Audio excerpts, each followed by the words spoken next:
Olá, sejam muito bem-vindos. E foi-se o tempo que o Distrito Federal era a terra do serviço público. Desde 2016, a força da iniciativa privada passou para o funcionalismo público em geração de riqueza. Mas para empreender, é preciso se preparar e ter ajuda de instituições de reconhecimento no mercado. É sobre o empreendedorismo na capital federal, tema de hoje. Já a entrevista com o diretor superintendente do Sebrae DF, Antônio Valdir Oliveira Filho.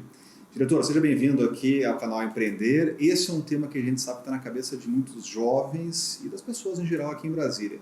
Vou estudar para concurso ou vou empreender? Eu gostaria já de começar perguntando por que há um caminho em Brasília e um bom caminho para empreender.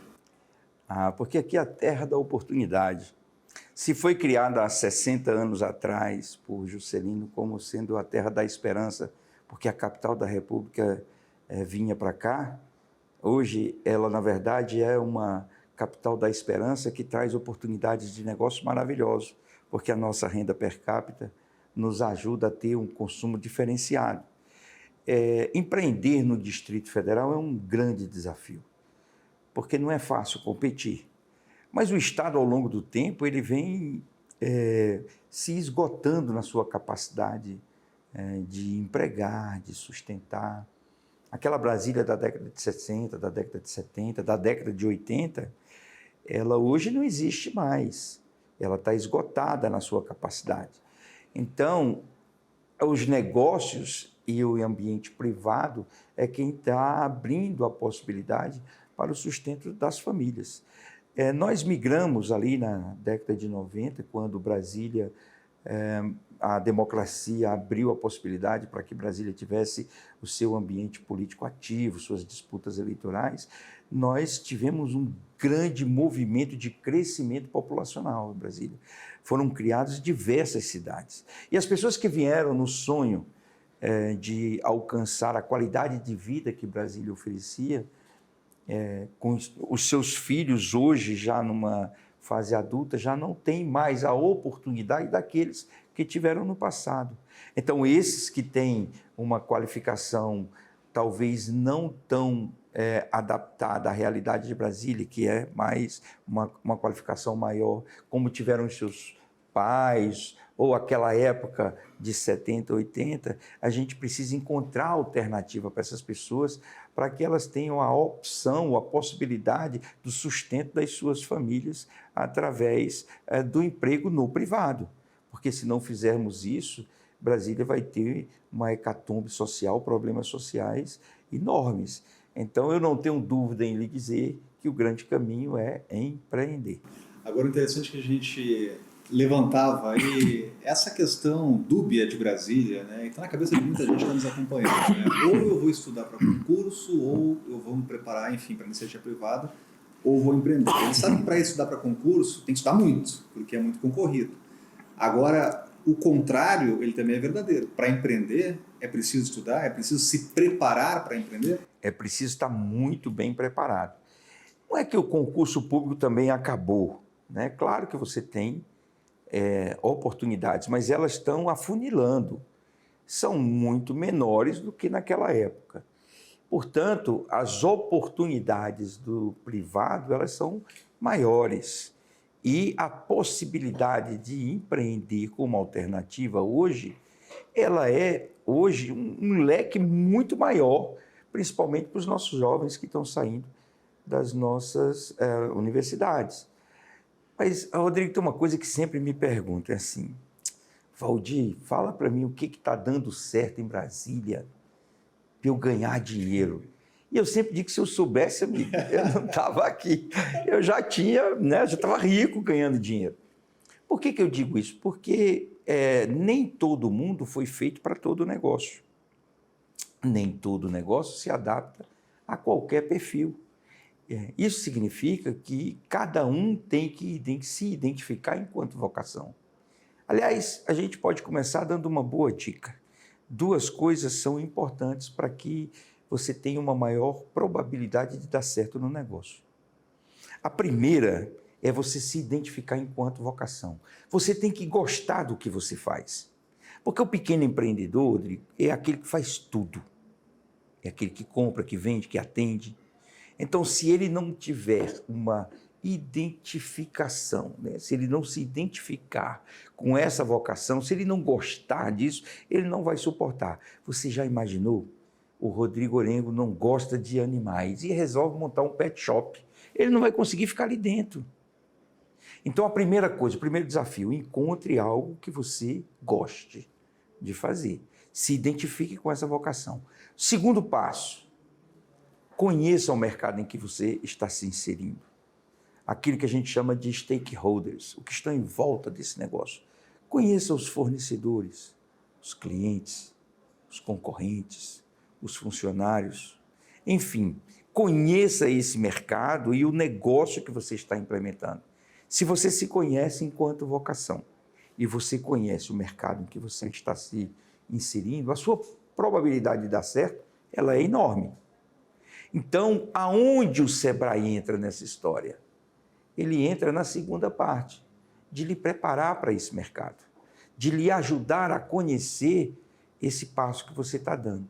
Mas é muito importante que você, previamente, você mesmo tenha, se identifique essa vocação. É difícil a gente encontrar, nós mesmos, no Sebrae, aquilo que é o seu encantamento. É mais ou menos, Rodrigo, como se eu fosse arrumar a melhor namorada para o meu amigo Rodrigo Orengo. Não posso fazer, quem vai arrumar é o próprio Rodrigo Orengo. Então, aquele que está nos assistindo e que tem um sonho de ter um negócio próprio, aquele que está nos assistindo e que está saindo da universidade dizendo assim, meu Deus, o que eu vou fazer agora? Porque agora eu não posso dizer mais que eu sou um dependente dos meus pais. Eu tenho que seguir meu caminho. Primeira dica para ele é: procure o que você gosta e, em cima do que você gosta, venha se preparar para empreender, se for esse o seu caminho. E se for esse o caminho e você acreditar no seu sonho, nós também vamos acreditar. Se você acredita no seu sonho, o Sebrae também vai acreditar. E a gente está falando aqui muito de transformação, até de realização de sonhos, né? Mas, por falar em transformações, a gente passou por esse período de pandemia que foi extremamente delicado para a iniciativa privada. Tivemos muita gente com muita dificuldade em função do fechamento, da necessidade de restrição, mas também foi um momento em que os empreendedores se transformaram e correram, por exemplo, para o digital. Quem não era digital, por força, virou digital. E agora está chegando aí a novidade, que já chegou, que é a história do 5G. Brasília foi a primeira região do país a ser escolhida a ter a tecnologia. De que forma isso cria novas oportunidades? Essa transformação digital, que foi muito acelerada na pandemia, como você acabou de dizer, afetou, inclusive, e eu acho até que mais fortemente, a nossa geração. A nova geração, ela já vive no metaverso. Ela já vive no mundo virtual, no mundo paralelo. Se você pensar bem, o que circula de dinheiro no metaverso é uma coisa impressionante. As pessoas gastam dinheiro comprando roupas para aqueles avatares que eles escolheram, para serviços, para esse mundo que a gente acha que não existe, mas que existe e que é uma realidade para essa nova geração. Quando a pandemia chegou, ela isolou a todos nós. E aí, a nossa geração, que tinha um pouco de dificuldade de viver nesse mundo, passou a compreender essas facilidades. E nós entramos nesse mundo. E a decisão de consumo mudou. E ela mudou baseada em agilidade e comodidade. Essas duas variáveis passaram a fazer parte do teu poder de decidir. Se eu estou assistindo um jogo, você é Inter ou é Grêmio? Inter.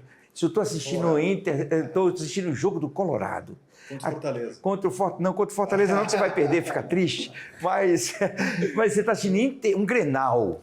E você diz, pô, você está na televisão e te deu uma vontade de comer um sanduíche, e te deu uma vontade de, enfim, beber alguma coisa, e você diz, não, eu tenho que esperar terminar, porque eu não vou suspender esse jogo. Eu tenho que esperar terminar esse jogo para eu poder ir comprar. E aí tu descobriu que você pega o celular no aplicativo, você aperta ali uma teclazinha e, sem te atrapalhar o jogo, tudo que você pediu chega para você. E você tinha a opção antes da experiência do cliente, que a gente chama. Você queria ir lá, sentar na lanchonete, sentar no bar, sentar no restaurante. Hoje não. hoje tem uma comodidade muito grande do serviço chegar até você. E uma agilidade, ele chega de forma rápida. Então, essas duas coisas mudaram o perfil do consumo. O que isso significa? Significa que aqueles negócios que não estão dentro desse mundo, eles vão perder consumidores. Não só a nossa geração que entrou nisso, mas principalmente essa geração que está aí, que agora se fortaleceu nesse novo mundo. Então a gente parte do pressuposto que o mundo digital hoje faz parte da sua vida, ele não é mais o futuro, ele é o presente. E essas novas tecnologias que estão chegando, elas precisam ser encaradas de uma forma mais simples por todos nós. E se a gente descobrir que ela é muito mais fácil, a gente quebra a barreira. Então, o 5G é uma coisa que a gente ouve há muito tempo e ele chegou, ele já é uma realidade.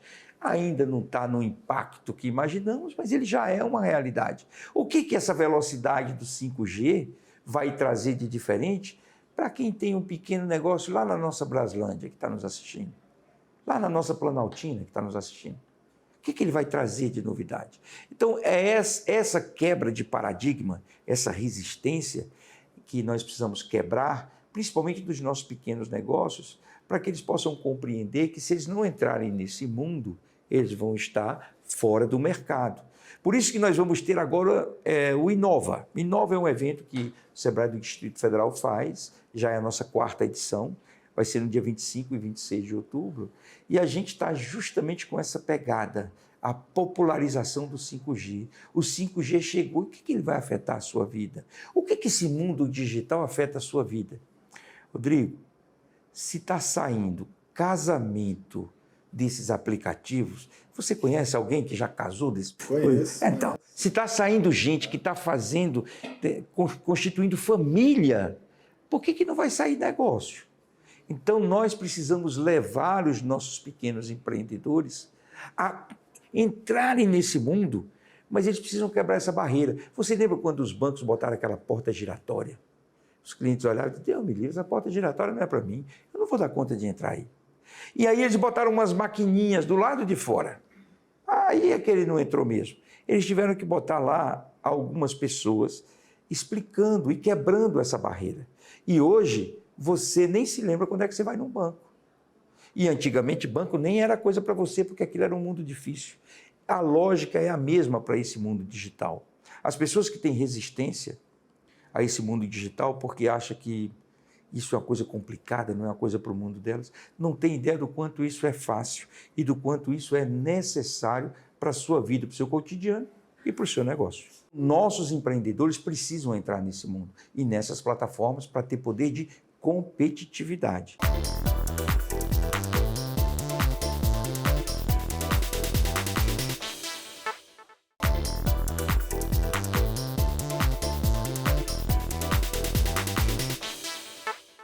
Agora, falando ainda sobre tecnologia, isso permite que o empreendedor de Brasília ele trabalhe com outros mercados, né? Os marketplaces, né? Hoje ele abre um negócio, tem ali o Amazon à disposição, o Mercado Livre, né? Outros ambientes de negócios, né? E qual seria a vantagem competitiva de Brasília nesse mercado? Porque o empreendedor ele deve investir em Brasília e inclusive competir com outras regiões do país e do mundo. Essa guerra, a gente é mais alvo do que poder de combate de tiro. Por que eu lhe digo isso? Porque Brasília, o nosso diferencial de mercado é uma renda per capita elevada, que faz com que a gente tenha consumidores aqui que vão consumir produtos que às vezes em outros mercados é supérfluo.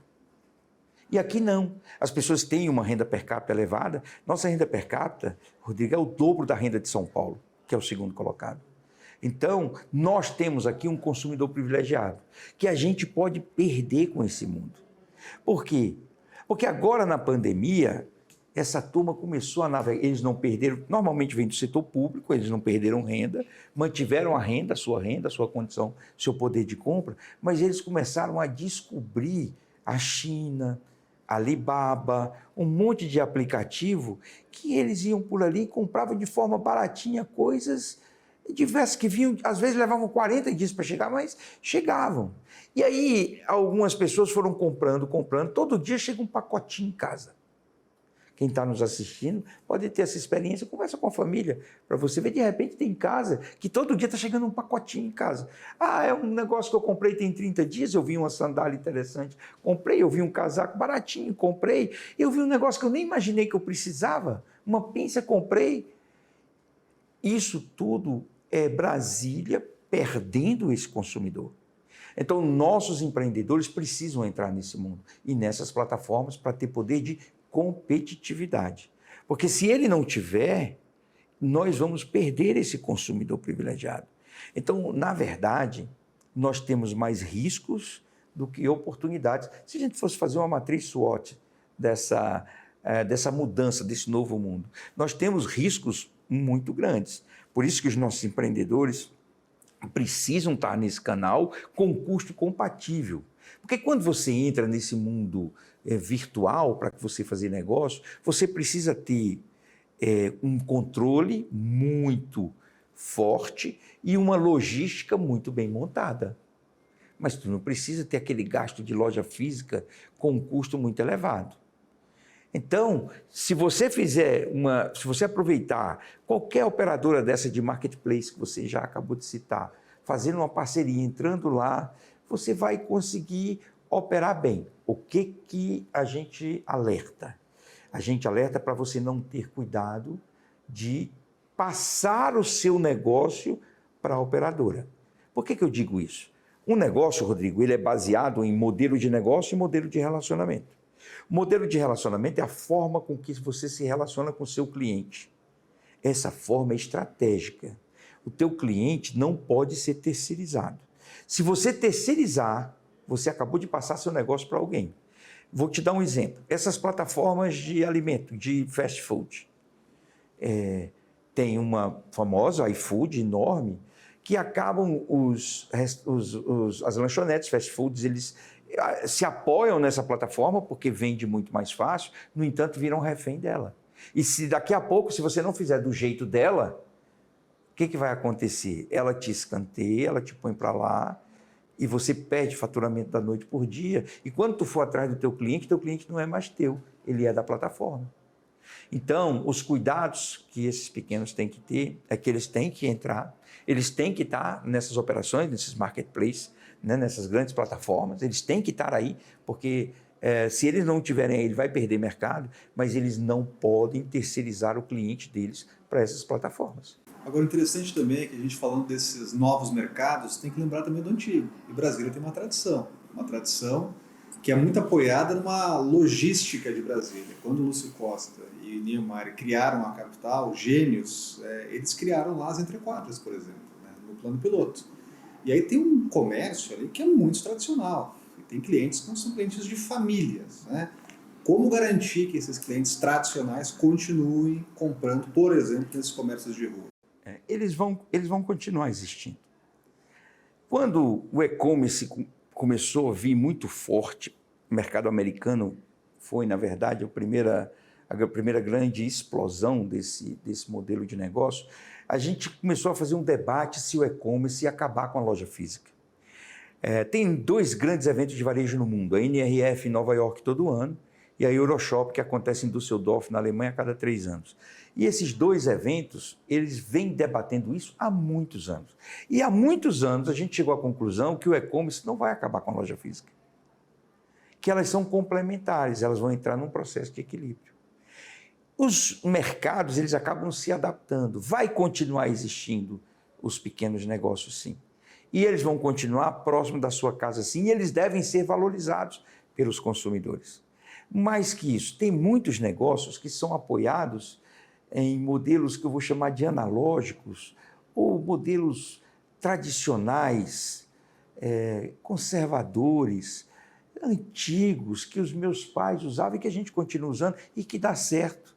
Nós temos em Brasília uma pequena loja, uma pequena empresa que revela fotografias. Quem é que pensa em revelar fotografia? Imagina quando a gente tinha aquela máquina ASA 100, ASA 400, filme de 36, isso é da minha época, não é nem da sua. É da minha época, não é da sua. Mas tinha aquilo, levava aquele filme, esperava um dia para receber as fotos. Hoje em dia, no celular, ninguém faz mais isso, mas tem loja que vive disso. Tem loja que vende LPs, sebos dos mais diversos. E os negócios são um ciclo. Você quer ver? Antigamente, cinema era um grande passeio. E aí vieram as locadoras. E você descobriu que pegava o filme e assistia a hora que queria, quantas vezes queria, e quantas vezes você ia na sexta-feira, porque aí, se pegasse na sexta, você só devolvia na segunda, pagava mais barato, ficava o fim de semana.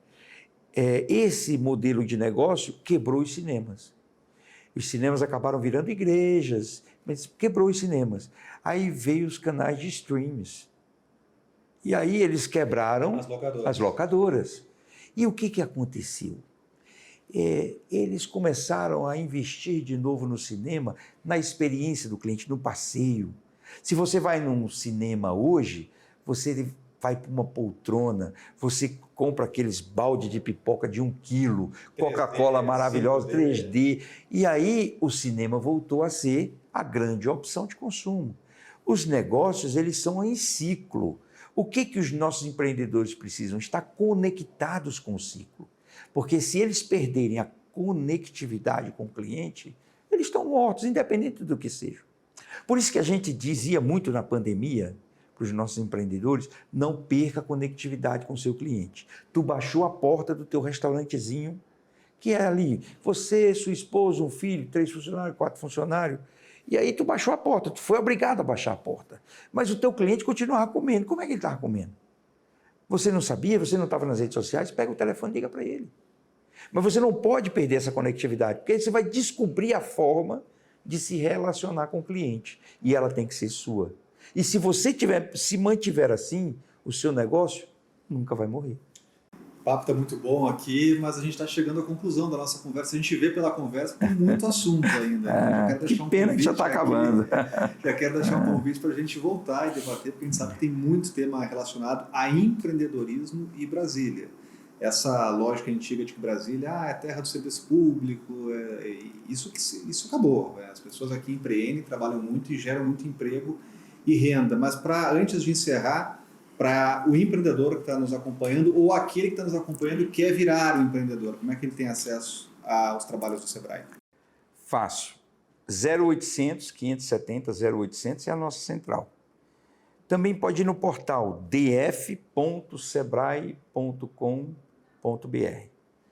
Esses 2 canais vão te fazer ter contatos com o Sebrae. E aí você vai conseguir ver os produtos que a gente tem de educação à distância, as oportunidades de informação e também agendar um atendimento no Sebrae para que isso possa se desdobrar, quem sabe, numa capacitação ou numa consultoria que possa lhe orientar melhor. Nós estamos com 20 consultorias gratuitas, 20 temas específicos de consultorias gratuitas no Sebrae, que você pode ter acesso sem precisar pagar absolutamente nada. Nós fizemos isso nessa pandemia e estamos mantendo, porque a gente sabe que nós passamos pelo momento mais difícil da nossa economia e que a gente precisava ajudar os nossos empreendedores. Então, o 0800 570 0800, que é a nossa central, e o df.sebrae.com.br, você vai conseguir ter acesso ao Sebrae do Distrito Federal em tudo aquilo que a gente puder ajudar. Antônio Galdia, diretor superintendente do Sebrae DF, quero agradecer a participação, de deixar um convite para um novo papo e agradecer principalmente a você que acompanhou essa conversa e já convidar você às próximas entrevistas aqui do A Entrevista no canal Empreender. Então, muito obrigado e até a próxima.